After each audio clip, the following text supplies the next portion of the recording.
بسم اللہ الرحمن الرحیم۔ مقدمہ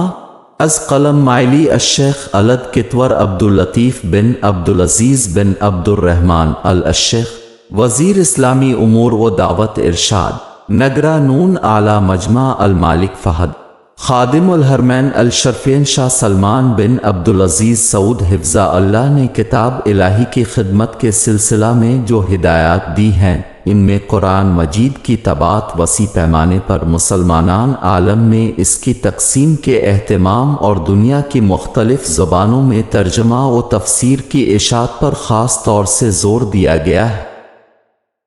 عربی زبان سے ناواقف مسلمانوں کے لیے قرآن فہمی کی راہ ہموار کرنے اور تبلیغ کی اس ذمہ داری سے عہدہ بری ہونے کے لیے جو رسول اکرم صلی اللہ علیہ وسلم کے ارشاد گرامی ترجمہ میری جانب سے لوگوں تک پہنچاؤ خواہ ایک ہی آیت کیوں نہ ہو میں بیان کی گئی ہے، دنیا اہم زبانوں میں قرآن مجید کے مطالب کو منتقل کیا جانا انتہائی ضروری ہے۔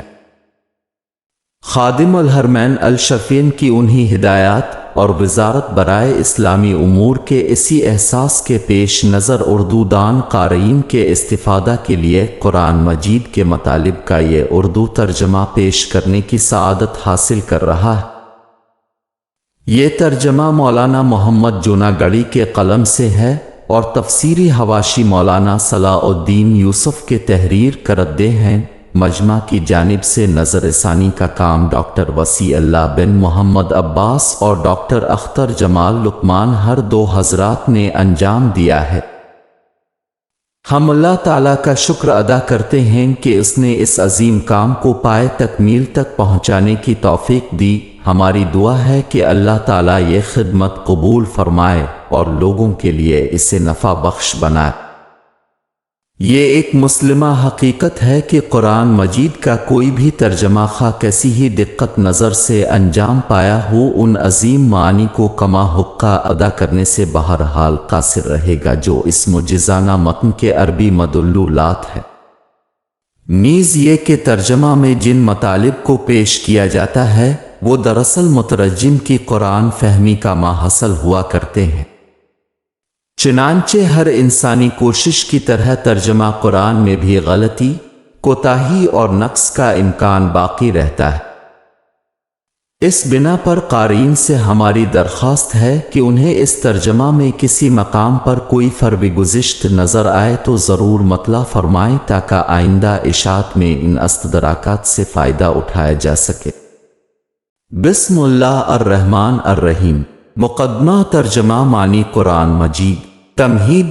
قرآن مجید اللہ تعالیٰ کا کلام ہے جسے اللہ تعالیٰ نے اس کے الفاظ اور معنی کے ساتھ اپنے رسول محمد صلی اللہ علیہ وسلم پر نازل فرمایا، جنہیں اللہ تعالیٰ نے سارے جہانوں کے لیے رحمت، خوشخبری دینے والا، ڈرانے والا، اللہ تعالیٰ کے حکم سے اس کی طرف بلانے والا اور روشن چراغ بنایا۔ یہاں قرآن مجید اور اس کے پیغام کا مختصر تعارف پیش خدمت ہے۔ قرآن مجید کا عمومی تعارف۔ پہلا، قرآن مجید کا تعارف اور اس کے اسماء و صفات کا بیان۔ قرآن مجید اللہ تعالیٰ کا کلام ہے جو اس نے اپنے رسول محمد صلی اللہ علیہ وسلم پر نازل فرمایا اور اس کے الفاظ اور معنی کے ساتھ اس کی وحی فرمائی، جو مصحف قرآن مجید کا لکھا ہوا نسخہ میں لکھا ہوا ہے، تواتر سے نقل کیا گیا ہے اور جس کی تلاوت کے ذریعے اللہ تعالیٰ کی عبادت کی جاتی ہے۔ خود اللہ تعالیٰ نے ہی اس وحی کو جسے اپنے رسول صلی اللہ علیہ وسلم پر نازل فرمایا قرآن کے نام سے موسوم فرمایا۔ ارشاد باری تعالیٰ ہے ترجمہ: بے شک ہم نے تجھ پر بتدریج قرآن نازل کیا ہے۔ سورۃ الدھر 23۔ اس لیے اس کا یہ حق ہے کہ اسے پڑھا جائے، اس کی تلاوت کی جائے اور اسے چھوڑا نہ جائے۔ اسی طرح اللہ تعالیٰ نے اسے الکتاب کے نام سے بھی موسوم فرمایا ہے۔ ارشاد باری تعالیٰ ہے ترجمہ: یقیناً ہم نے تمہاری طرف حق کے ساتھ اپنی کتاب نازل فرمائی ہے۔ سورۃ النساء 105۔ اس لیے کہ اس کا حق ہے کہ اسے لکھا جائے اور اس کے بارے میں لاپرواہی نہ برتی جائے۔ نیز اللہ تعالیٰ نے قرآن مجید کی یہ صفات بھی بیان فرمائی کہ وہ فرقان، حق و باطل میں فرق کرنے والا، ذکر، نصیحت، ہدایت، نور، شفا، حکیم، حکمت سے بھرا ہوا اور موعظ، واعظ وغیرہ ہے، اور یہ ساری صفات قرآن مجید کی عظمت اور اس کے پیغام کی کاملیت کو ظاہر کرتی ہے۔ اور مصحف کا لفظ ان سے صحیفوں سے لیا گیا ہے جن میں قرآن مجید لکھا گیا، اور صحابہ نے یہ نام اس کتاب کا رکھا تھا جس کے صفحات پر قرآن مجید لکھا گیا تھا۔ قرآن مجید اللہ کی وہ وحی ہے جسے حضرت جبرائیل علیہ السلام نے ہمارے نبی محمد صلی اللہ علیہ وسلم کے دل پر اتارا۔ ارشاد الہی ہے ترجمہ، اور بے شک بشبہ یہ قرآن رب العالمین کا نازل فرمایا ہوا ہے، اسے امانت دار فرشتہ لے کر اترا ہے، آپ کے دل پر اترا ہے کہ آپ آگاہ کر دینے والوں میں سے ہو جائیں۔ صاف عربی زبان میں ہے۔ الشعراء 192 سے 195۔ اور حضرت محمد صلی اللہ علیہ وسلم اس معاملے میں کوئی انوکھے نبی نہیں تھے، بلکہ ان کے تمام پیغمبر بھائیوں علیہم السلام کے پاس بھی جبرائیل علیہ السلام اللہ تعالیٰ کی وحی لے کر نازل ہوتے تھے۔ اللہ تعالیٰ اس عظیم امانت کی خاطر جسے چاہے منتخب فرماتے ہیں۔ ارشاد باری ہے ترجمہ ہے، فرشتوں میں سے اور انسانوں میں سے پیغام پہنچانے والوں کو اللہ ہی چھانٹ لیتا ہے، بے شک اللہ تعالیٰ سننے والا دیکھنے والا ہے۔ سورہ الحج 75۔ اور وہ جانتا ہے کہ اس ذمہ داری کے لیے کون موزوں ہیں اور کون ناموزوں، اس لیے کہ ساری مخلوق کو اس نے ہی پیدا کیا ہے۔ ارشاد ہے ترجمہ، اور اب کا رب جو چاہتا پیدا کرتا ہے اور جسے چاہتا ہے چن لیتا ہے۔ القصص 68۔ دوسرا، قرآن مجید کا نزول۔ رسول اللہ صلی اللہ علیہ وسلم پر 17 رمضان 610 عیسوی پیر کے دن مکہ مکرمہ کے ایک پہاڑ غار حراء میں وحی نازل ہونا شروع ہوئی، جہاں جبرائیل علیہ السلام ان کے پاس یہ آیتیں لے کر اترے۔ ترجمہ، پڑھ اپنے رب کے نام سے جس نے پیدا کیا، جس نے انسان کو خون کے لوتھڑے سے پیدا کیا، تو پڑھتا رہ تیرا رب بڑا کرم والا ہے، جس نے قلم کے ذریعے علم سکھایا، جس نے انسان کو وہ سکھایا جسے وہ نہیں جانتا تھا۔ سورۃ العلق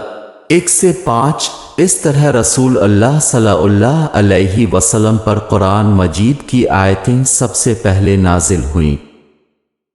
انہیں لے کر رسول اکرم صلی اللہ علیہ وسلم لرزہ و ترساں اپنے اہل خانہ کے پاس واپس تشریف لائے، اور اپنی شریک حیات ام المومنین حضرت خدیجہ بنت خویلد رضی اللہ تعالی عنہ سے پورا واقعہ بیان کیا، اور ان سے یہ بھی فرمایا کہ مجھے اپنی جان خطرے میں نظر آ رہی ہے، تو انہوں نے آپ کو تسلی دیتے ہوئے فرمایا ہرگز نہیں، اللہ کی قسم اللہ آپ کو کبھی رسوا نہیں کرے گا، اس لیے کہ اب صلح رحمی کرتے ہیں، سچی بات کہتے ہیں، حقیقی امانوی بوجھ اٹھاتے ہیں، مہربان نواز ہیں، اور حق کی مصیبتوں میں مدد فرماتے ہیں۔ پھر آپ کو ورقہ بن نوفل کے پاس لے گئیں جو دانا اور بصیرت مند تھے، ان سے فرمایا چچا جان اپنے بھتیجے کی بات تو سنیے۔ پھر جب رسول اللہ صلی اللہ علیہ وسلم نے اب صلی اللہ علیہ وسلم کے ساتھ جو کچھ پیش آیا وہ انہیں بتایا، تو ورقہ بن نوفل نے اب صلی اللہ علیہ وسلم سے فرمایا کہ یہ وہی ناموس فرشتہ وحی سے ہے، ناموس سے مراد جبرائیل امین علیہ السلام ہے، جو انبیاء کے پاس وحی لے جانے پر مامور ہے، جو حضرت موسیٰ علیہ السلام کے پاس نازل ہوا تھا۔ کاش کہ میں اس وقت تک توانا رہوں، کاش کہ میں اس وقت تک زندہ رہوں جب آپ کی قوم آپ کو نکال دے گی۔ رسول اللہ صلی اللہ علیہ وسلم نے فرمایا کہ کیا وہ مجھے نکال دیں گے؟ ورقہ بن نوفل نے فرمایا کہ ہاں، جب بھی کوئی شخص وہ پیغام لے کر آیا جو آپ لے کر آئے ہیں تو اس سے دشمنی کی گئی، اور اگر میں آپ کا وہ دن پالوں تو میں آپ کی بھرپور مدد کروں گا۔ اور اس ملاقات کے تھوڑے وقفہ کے بعد ورقہ بن نوفل کا انتقال ہو گیا۔ قرآن مجید کے گزشتہ انبیاء کی کتابوں کی طرح پورا ایک ساتھ رسول اللہ صلی اللہ علیہ وسلم پر نازل نہیں ہوا، بلکہ 23 سال کے عرصے تک تھوڑا تھوڑا اترتا رہا۔ کبھی پوری سورت نازل ہوتی تو کبھی ایک سورت کی چند آیتیں، اور قرآن مجید کے تھوڑا تھوڑا نازل ہونے کے پیچھے یہ حکمت رہی ہے کہ وقتاً فوقتاً وحی لے کر جبرائیل علیہ السلام کے نزول کے ذریعے اب صلی اللہ علیہ وسلم کو دلجمی، تقویت اور مدد حاصل ہوتا کا اس طرح اب صلی اللہ علیہ وسلم دور نبوت کے آغاز سے ہی مشرکین کی روگردانیوں اور مخالفتوں کے مقابلے میں زیادہ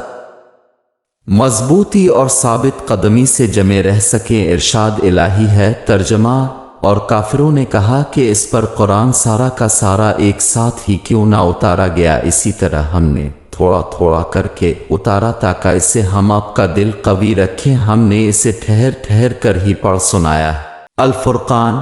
32۔ اسی طرح قرآن مجید کے بتدریج نازل ہونے میں تربیتی پہلو سے بھی ایک زبردست حکمت رہی ہے، اور وہ ہے اہل ایمان کو دینی احکام سے روشناس ہونے اور ان پر عمل کرنے میں تدریج کی سہولت عطا کرنا تاکہ وہ بآسانی اسے جان اور سمجھ سکیں، اور جہالت اور کفر و شرک کے جن اندھیروں میں وہ تھے انہیں وہاں سے نکال کر بتدریج ایمان، توحید اور علم تک لایا جا سکے۔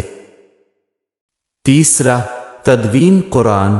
عبارتوں کی حفاظت کا سب سے اہم ذریعہ انہیں لکھ لینا ہے، اور جو بات لکھی نہ جائے اس کے بھول جانے کا اندیشہ رہتا ہے، چونکہ قرآن مجید کو قیامت تک کے انسانوں کے لیے ہدایت بنا کر نازل کیا گیا تھا، لہٰذا اس کا لکھ لیا جانا ضروری تھا۔ قرآن مجید نبی کریم صلی اللہ علیہ وسلم کی زیر نگرانی و اہتمام لکھا جاتا رہا، چنانچہ اب صلی اللہ علیہ وسلم نے اپنے ان صحابہ رضی اللہ تعالی عنہم کو جو کتابت کے لیے مشہور تھے قرآن مجید لکھنے کا حکم دیا اور انہیں کاتبین وحی بنایا۔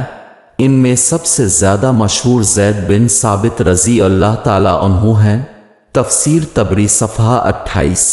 ایک رسول اللہ صلی اللہ علیہ وسلم کا معمول تھا کہ جب بھی وحی نازل ہوتی تو آپ اسے یاد فرما لیتے، پھر کسی کاتب وحی کو بلا کر اسے لکھوا لیتے اور فرماتے ان آیتوں کو ان صورتوں میں رکھو جس میں فلاں فلاں باتیں مذکور ہیں، چنانچہ متعین صورت کو نامزد کر کے اس میں آیتیں لکھنے کا حکم دیتے۔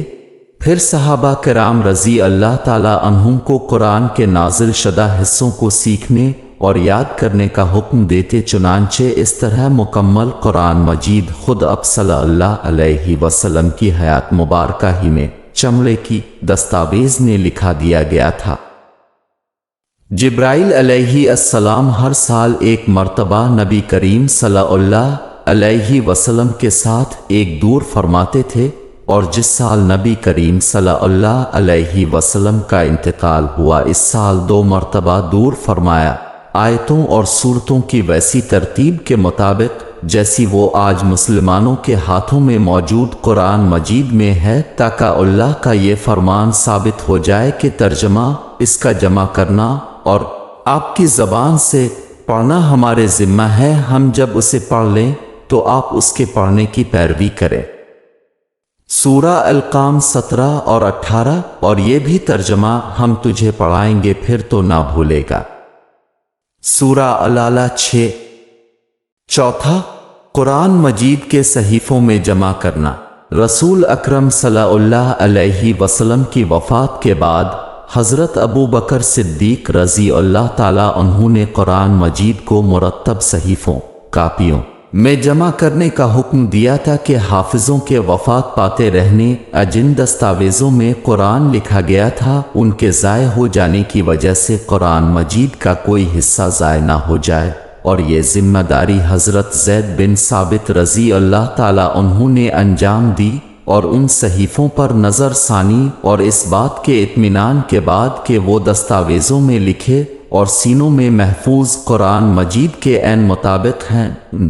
صحیفوں کو حضرت ابو بکر صدیق رضی اللہ تعالی عنہ نے کے گھر میں رکھا گیا، یہاں تک کہ جب ان کا انتقال ہو گیا تو انہیں حفاظت کی خاطر دوسرے خلیفہ حضرت عمر بن خطاب رضی اللہ تعالی عنہ کے گھر میں بطور امانت رکھا گیا، اور ان کی وفات کے بعد رسول اکرم صلی اللہ علیہ وسلم کی زوجہ مطہرہ ام المومنین حضرت حفصہ بنت عمر کے گھر میں محفوظ کیا گیا۔ جب اسلام پھیلا تو مسلمانوں کو قرآن مجید کے نسخوں کی ضرورت محسوس ہوئی تاکہ وہ ان میں دیکھ کر قرآن مجید پڑھ سکیں۔ تب بعض صحابہ رضی اللہ تعالیٰ عنہ نے اس وقت کے خلیفہ حضرت عثمان رضی اللہ تعالیٰ عنہ کو مشورہ دیا کہ لوگوں کو ایک مثالی نسخے میں جمع کر دیا جائے جسے سب لوگ پڑھنے کے لیے استعمال کریں، تو انہوں نے حضرت زید بن ثابت رضی اللہ تعالیٰ عنہ کی سربراہی میں قرآن مجید کے حافظوں کی ایک ایسی جماعت ٹیم کو جو لکھنا جانتے تھے یہ ذمہ داری سونپی کہ وہ ان ساری کاپیوں کو جن میں حضرت ابوبکر رضی اللہ تعالیٰ عنہ کے زمانے میں قرآن مجید لکھا گیا تھا ایک نسخے میں جمع کریں۔ چنانچہ وہ سارے صحیفے، کاپیاں ایک مصحف نسخہ میں جمع کر دیے گئے۔ پھر اس مکمل مصحف کے کئی مکمل نسخے نقلیں بنائی گئیں اور سارے مسلم شہروں میں ایک نسخہ روانہ کیا گیا، اور مسلمانوں کو حکم دیا کہ اس نسخے نقلیں تیار کریں۔ آج دنیا میں قرآن مجید کے جتنے بھی نسخے ہیں، چاہے وہ ہاتھوں سے لکھے ہوں یا پریس میں چھپے ہوئے ہو، ان سب کی اصل وہی پرانے نسخے ہیں جو نقل کیے گئے اور شہروں میں بھیجے گئے، اور ان نسخوں کی عبارت میں کوئی اختلاف ہے نہ ترتیب میں۔ اور آج تک مسلمان قرآن مجید کی طباعت کا اہتمام کرتے ہیں اور طباعت کی جدید سہولتوں، آلات اور ٹیکنالوجی کو اس کے لیے استعمال کرتے ہیں تاکہ قرآن مجید کی کتابت رسم، طریقہ تحریر عثمانی جیسے اسے حضرت عثمان بن عفان رضی اللہ تعالیٰ عنہ کے زمانے میں لکھا گیا تھا کے مطابق بہترین، عمدہ ترین اور محفوظ ترین معیار پر کی جا سکے۔ اور شاہ فہد قرآن کریم پرنٹنگ کمپلیکس ایک نمایاں ترین دلیل ہے۔ قرآن مجید سے تعلق اور اہتمام اور مملکت سعودی عرب کے حکمرانوں کی قرآن مجید سے دلچسپی، اس کی خدمت کے شوق اور ان کے اس جذبے کی کہ ہر مسلمان قرآن مجید کا ایسا نسخہ بآسانی حاصل کر سکے جس کی نہ صرف طباعت دیدہ زیب اور جلد انتہائی معیاری ہو بلکہ جو ہر پہلو سے بہترین اور محفوظ ترین ہو۔ پانچواں، قرآن مجید کی ترتیب اور اس کے حصے۔ قرآن ترین سورہ فاتحہ سے شروع ہوتا ہے اور سورۃ ناس پر ختم ہوتا ہے۔ وہ 114 سورتوں پر مشتمل ہے اور اس کی موجودہ ترتیب توقیفی ہے، یعنی نبی کریم صلی اللہ علیہ وسلم سے لی گئی ہے اور نزولی ترتیب کے مطابق نہیں ہے، اس لیے کہ سب سے پہلے جو سورت نازل ہوئی وہ سورۃ العلق ہے، حالانکہ اس کا نمبر 97 ہے، اور صحابہ رضی اللہ تعالیٰ عنہ آیتوں اور سورتوں کی اس ترتیب کو نبی کریم صلی اللہ علیہ وسلم کے پڑھنے سے معلوم کرتے تھے۔ آج کل قرآن مجید میں 30 پارے ہیں، ہر پارے کے 2 حزب آدھے پارے ہیں اور ہر حزب 4 چوتھیوں پر مشتمل ہے۔ اس تقسیم کا غالب انحصار علماء کے اجتہاد پر ہے اور اس کا مقصد مسلمانوں کے لیے قرآن مجید کی تلاوت میں آسانی پیدا کرنا ہے۔ چھٹا، قرآن مجید کی تعلیم حاصل کرنا۔ قرآن مجید جیسے رسول اکرم صلی اللہ علیہ وسلم پر نازل ہوا، مسلمانوں نے اسی طرح اسے سیکھنے، اس کی تلاوت اور اس کی عبارت کی حفاظت کا پورا اہتمام کیا۔ چنانچہ حفاظ و قراء صحابہ نے تابعین کو اس کی تعلیم دی تاکہ وہ اس کی عبارت کو محفوظ کر لیں، اور ہر آیت پر روک روک کر انہیں سمجھایا تاکہ اس کے معنی کو اچھی طرح سمجھ لے، اور اس طرح انہوں نے علم اور عمل دونوں سیکھا۔ پھر حافظ تابعین نے قرآن مجید پڑھنے کے مدارس بنائے اور جو کچھ انہوں نے سیکھا تھا اس کی پابندی کی، چاہے وہ تلاوت کا پہلو ہو، عبارت کی حفاظت، حروف اور کلمات کی گنتی، آیتوں اور سورتوں کی ترتیب، اور اسے پڑھنے اور پڑھانے اور ترتیل کی کیفیت کے پہلو۔ چنانچہ قرآن مجید آج تک اسی طرح پڑھایا، حفظ کرایا اور تلاوت کیا جاتا ہے، اور طالب علم اسے اپنے حافظ قاری شیخ سے زبانی فصیح ترین عربی زبان میں اسی طرح سیکھتا ہے جس طرح رسول اکرم صلی اللہ علیہ وسلم پر نازل کیا گیا۔ قرآن کریم متعدد قراءات سے پڑھا جاتا ہے، اور قراءت سے مراد قرآن مجید کے کلمات اور حروف کی ادائیگی کا طریقہ اور تلفظ کا ڈھانگ ہے، جسے تابعین نے قرآن صحابہ سے سیکھا جنہوں نے اسے نبی کریم صلی اللہ علیہ وسلم سے سیکھا، اور جس کی انہیں اب صلی اللہ علیہ وسلم نے اجازت مرحمت فرمائی۔ عصر حاضر میں ان قراءات میں سب سے زیادہ مشہور عاصم کی وہ قراءت ہے جسے ان کے شاگرد حفص بن سلیمان نے روایت کیا ہے، اور نافع کی وہ قراءت جسے ان کے شاگرد عثمان بن سعد جن کا لقب ورش ہے نے روایت کی ہے، اور ان مشہور ترین قراءات میں سے الدوری کی روایت سے ابو عمرو البصری کی قراءت اور قالون کی روایت کردہ نافع کی قراءت بھی ہے۔ ساتواں، قرآن مجید کی تفسیر۔ قرآن مجید کی تفسیر سے مراد اس کے معنوں کی وضاحت ہے، اور کسی بھی کلام کا مقصد اس کے معنی اور مفہوم کو سمجھنے بغیر حاصل نہیں ہو سکتا۔ اسی لیے اللہ تعالیٰ نے قرآن مجید پڑھنے والوں کو اس کے معنی اور مطالب سمجھنے کی ترغیب دلائی ہے۔ ارشاد ہے ترجمہ: یہ بابرکت کتاب ہے جسے ہم نے آپ کی طرف اس لیے نازل فرمایا ہے کہ لوگ اس کی آیتوں پر غور و فکر کریں اور عقل مند اس سے نصیحت حاصل کریں۔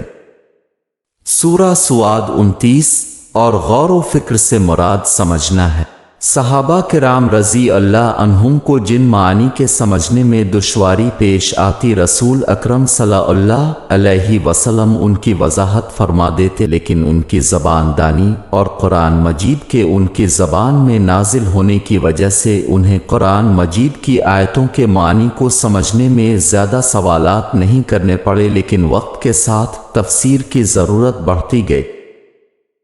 رسول اکرم صلی اللہ علیہ وسلم آپ کے صحابہ رضی اللہ عنہ اور ان کے شاگرد و تابعین عظام سے تفسیر کے باب میں جو کچھ نقل کیا گیا ہے وہ علم تفسیر کی بنیاد بنا، جسے تفسیر معاصر کہا گیا، جو قرآن مجید کو سمجھنے کا سب سے اہم وسیلہ مانا جاتا ہے، اس لیے کہ اس کے ذریعے یہ جانا جا سکتا ہے کہ اولین نسلوں نے جو ایک طرف عربی زبان کے مزاج شناس تھے تو دوسری طرف قرآن مجید کے نزول کے زمانے کے حالات و واقعات کے گواہ واقف حال تھے، انہوں نے قرآن مجید کو کیسے سمجھا۔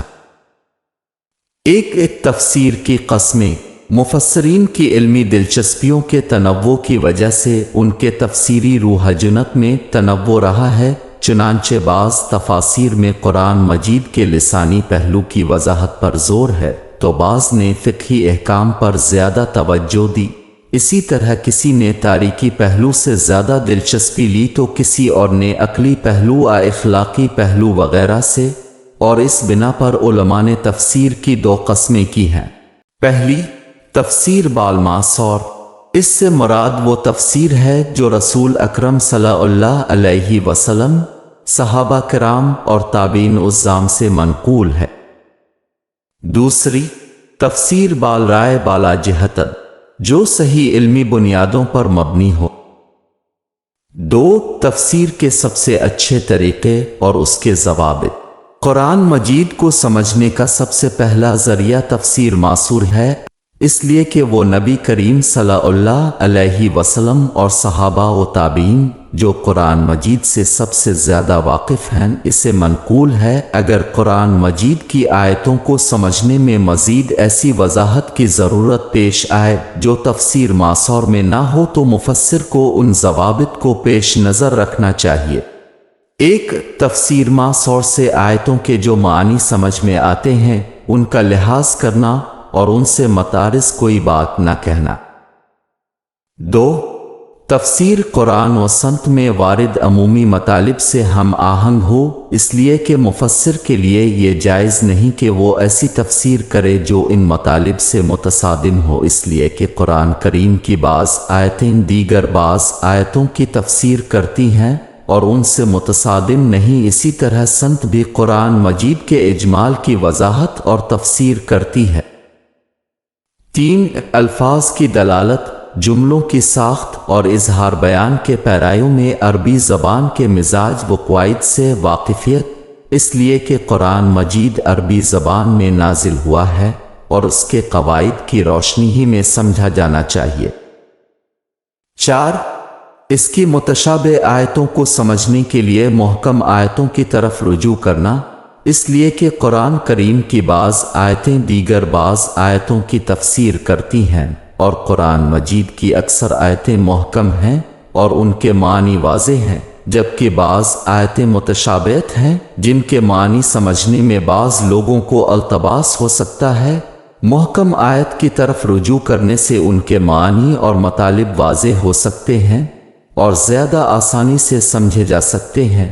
ارشاد الہی ہے، ترجمہ وہی اللہ ہے جس نے تجھ پر کتاب اتاری جس میں واضح اور مضبوط آیتیں ہیں جو اصل کتاب ہیں، اور بعض متشابہ آیتیں ہیں، پس جن کے دلوں میں کجی ہے وہ تو اس کی متشابہ آیتوں کے پیچھے لگ جاتے ہیں فتنے کی طالب اور ان کی مراد کی جستجو کے لیے، حالانکہ ان کے حقیقی مراد کو سوائے اللہ تعالیٰ کے کوئی نہیں جانتا، اور پختہ اور مضبوط علم والے یہی کہتے ہیں کہ ہم تو ان پر ایمان لا چکے، یہ ہمارے رب کی طرف سے ہیں، اور نصیحت تو صرف عقل مند حاصل کرتے ہیں۔ سورۃ العمران 7:5۔ تقوانی آیتوں کی تفسیر میں ثابت شدہ سائنسی حقیقتوں سے مدد حاصل کرنا اور سائنسی نظریات کو زبردستی قرآن مجید کی تفسیر میں ٹھونسنا، تاکہ قرآن مجید کی آیتوں کو وہ معنی نہ پہنا دیے جائیں جو ہیں نہیں۔ 6، ان غلط تعویلات سے اجتناب جو اللہ تعالیٰ کے کلام کے معانی کو شریعت مطہرہ کے حقائق سے دور کر دیں اور انہیں عربی زبان کے قواعد سے باہر کر دیں، چاہے وہ تحریف کے مقصد سے ہو یا عربی زبان اور اس کے قواعد اور اسالیب سے ناواقفیت کی وجہ سے، ایسے معانی تصور کر لینے کی وجہ سے جن سے اللہ تعالیٰ کا کلام منزہ اور پاک ہے۔ 8واں، قرآن مجید کا اعجاز۔ اصطلاح میں اعجاز کہتے ہیں کسی عمل تدبیر کو لے آنے کی قدرت سے بالاتر صفت کو، اور معجزہ نبیوں اور رسولوں کی نشانیوں کے لیے بعد میں وضع شدہ ایک اصطلاح ہے۔ یہ لفظ قرآن مجید میں نہیں آیا بلکہ اس کے معنی میں آیت اور برہان وغیرہ کے الفاظ استعمال ہوئے ہیں۔ قرآن مجید اللہ تعالیٰ کا کلام ہے، اس کے معنی میں وہ کاملیت اور اس کی آیتوں، الفاظ اور اسالیب میں وہ دلکشی ہے جسے لانے سے انسان عاجز ہے۔ ارشاد الہی ہے، ترجمہ الف لام را، یہ ایک ایسی کتاب ہے جس کی آیتیں محکم کی گئی ہیں، پھر صاف صاف بیان کی گئی ہیں ایک حکیم باخبر کی طرف سے۔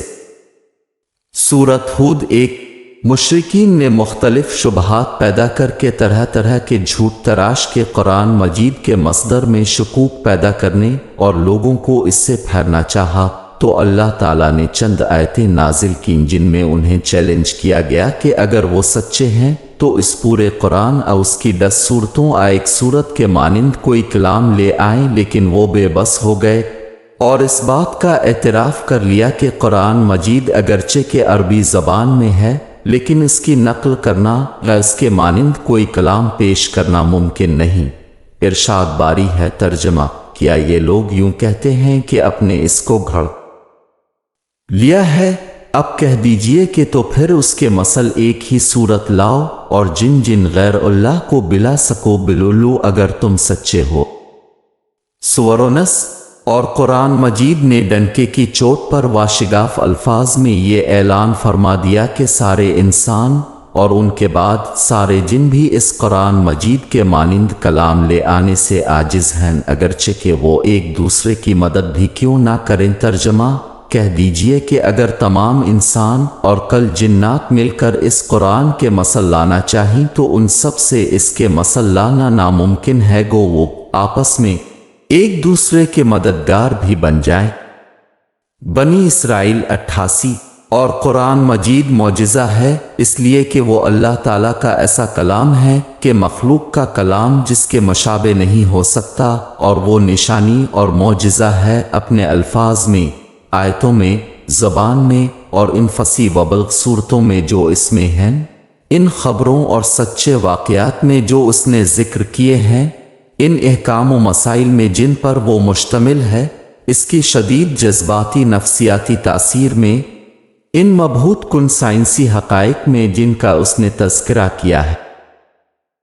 سائنسی حقیقتوں اور تکوینی اشاروں جن کا تعلق طبیعیاتی اور فلکیاتی علوم کے ماہر سائنسدانوں اور زندگی اور طب کے ماہرین سے ہے، انہوں نے جب یہ دیکھا کہ ان مسائل سے متعلق قرآنی بیانات کتنے دقیق ہیں تو وہ چندھے میں پڑ گئے، اس لیے کہ یہ بات تصور سے بالاتر ہے کہ اتنی دقیق باتیں ایک امی رسول کہہ سکے جو خود ایک ناخواندہ امت میں مبعوث کیا گیا، اور ایک ایسے وقت میں جب دنیا ان چیزوں سے یکسر نابلد تھی، اور نتیجہ وہ حلقہ بگوش اسلام ہو گئے، اس لیے کہ وہ جان چکے تھے قرآن مجید کے یہ بیان انسانی کلام نہیں بلکہ یہ یقیناً انسان اور کائنات کے خالق کا کلام ہے۔ اسی طرح قرآن مجید ایسے بے شمار آیتوں سے بھرا ہوا ہے جو اللہ تعالیٰ کی واحدانیت اور اس کے عجیب و غریب کاریگری پر دلالت کرتی ہیں۔ ارشاد ہے ترجمہ، ان قریب ہم انہیں اپنی نشانیاں آفاق عالم سے دکھائیں گے اور خود ان کی اپنی ذات میں بھی، یہاں تک کہ ان پر کھل جائے کہ حق یہی ہے کہ آپ کے رب کا ہر چیز سے واقف و آگاہ ہونا کافی نہیں۔ سورۃ حم سجدہ 53۔ قرآن مجید کے معنی کا ترجمہ۔ کسی بھی کلام کو ایک زبان سے دوسری زبان میں منتقل کرنے کو ترجمہ کہتے ہیں، اور ترجمے کی اپنی دشواریاں ہیں،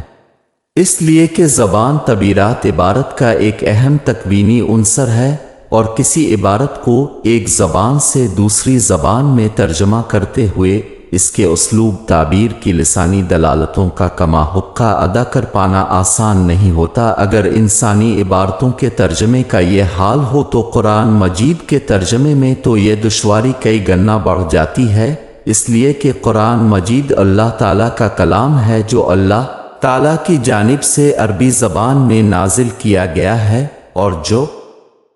اپنے الفاظ اور معنی کے ساتھ اللہ کی طرف سے وحی کیا گیا ہے، اور کوئی انسان یہ دعویٰ نہیں کر سکتا کہ وہ قرآن مجید کے تمام معنی سے واقف ہو چکا، وہ اس کے الفاظ کو اس طرح کے پرائے میں ڈھال سکتا ہے جیسا کہ وہ عربی میں ہے۔ اور قرآن مجید کے ترجمے کی ان دشواریوں کے باوجود مسلم علماء نے قرآن مجید اور اس کے پیغام کو دنیا کی ساری قوموں تک پہنچانے کو اشد ضروری قرار دیا، چاہے ان قوموں کی زبانیں جو بھی ہوں، اور یہ ترجمے کے بغیر ممکن نہیں۔ اور قرآن مجید کا دوسری زبانوں میں ترجمہ ایک گیا تو صرف قرآن مجید کے معنی کا ترجمہ ہوگا جو تفسیر کے بغیر ہو اور قرآنی آیتوں کے الفاظ و معنی کی وضاحت تک محدود ہو۔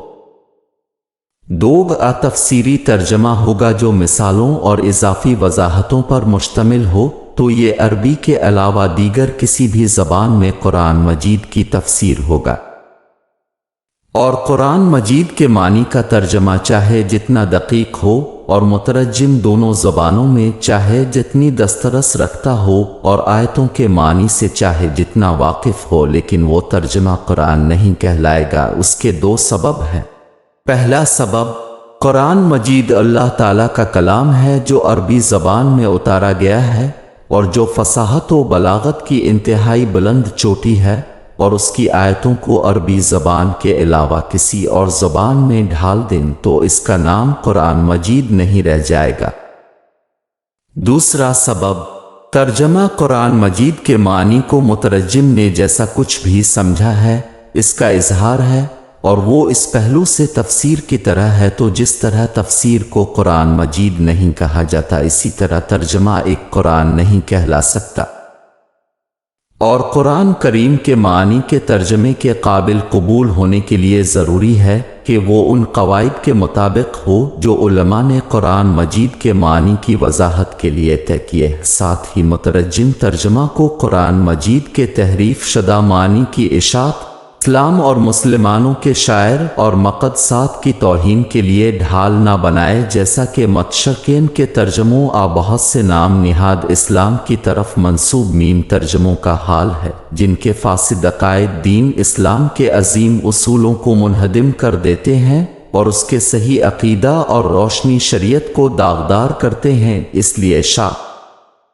فہد قرآن شریف کمپلیکس مدینہ منورہ نے قرآن مجید کے قابل اعتماد ترجموں کی اشاعت کا بیڑا اٹھایا ہے، تاکہ قرآن مجید کا عظیم پیغام اللہ کے سارے بندوں تک ان کی اصل زبانوں میں پہنچایا جا سکے۔